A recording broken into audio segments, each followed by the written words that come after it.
இன்றைக்கி என்னோட வெயிட்டை மெயின்டைன் பண்ணுறதுக்கு எப்படிலாம் சாப்பாடு எடுத்துக்கிறேன்னு சொல்லிட்டு உங்கள் கூட ஷேர் பண்ணிக்கிறேன். காலையில் எம்டி ஸ்டொமக்கில் வெயிட் வந்து செக் பண்ணிவிடுவேன். 58.55 சேமாகவே மெயின்டைன் ஆகிட்டு இருக்கு. அதுக்கப்புறமா எம்டி ஸ்டொமக்கில் இன்றைக்கி வந்து பிளாக் காஃபி வந்து குடித்தேன். காலைல பிரேக்ஃபாஸ்ட்டுக்கு வந்து பார்த்திங்கன்னா கோதுமை தோசையும் அது கூட வந்து பார்த்திங்கன்னா அந்த பச்சை பயிரை வந்து குருமா மாதிரி வந்து பண்ணியிருந்தேன். பச்சை பயிறு, பாசி பயிறு இந்த மாதிரி வந்து சொல்லுவாங்க. இதோட ரெசிபி வந்து ஈவினிங்கில் வந்து போஸ்ட் பண்ணுறேன். செம்ம டேஸ்டியாக இருக்கும். அதை தான் வச்சு சாப்பிட்டேன். மதிய லஞ்சுக்கும் வந்து பார்த்திங்கன்னா இதை வந்து யூஸ் பண்ணிக்கலாம். அந்த மாதிரி 2 in 1 இருக்கும்.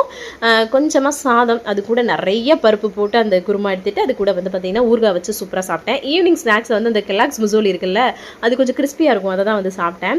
நைட்டு டின்னருக்கு 2 சோலை பத்தோரே அப்படின்னு சொல்லுவாங்க இங்கே. அது கூட அந்த கிரேவி கொடுத்துருப்பாங்கல்ல, அது வெங்காயம்லாம் வச்சு சூப்பராக சாப்பிட்டாச்சு. வெளில போயிருந்தோம் அதனால். அதுக்கப்புறம் மார்க்கெட்டுக்கு வந்து போயிருந்தோமா, 1 மணி நேரம் அங்கேயே நல்லா வாக்கிங் பண்ணியாச்சு. அதுக்கப்புறமா ஒரு பிளாக் காஃபி குடிச்சு இன்றைக்கி டே கம்ப்ளீட் பண்ணியாச்சு. நாளைக்கு என்னெல்லாம் பண்ணுறேன்னு சொல்லிட்டு பார்க்கலாம். தேங்க்ஸ் ஃபார் வாட்சிங் ஃப்ரெண்ட்ஸ். பாய்.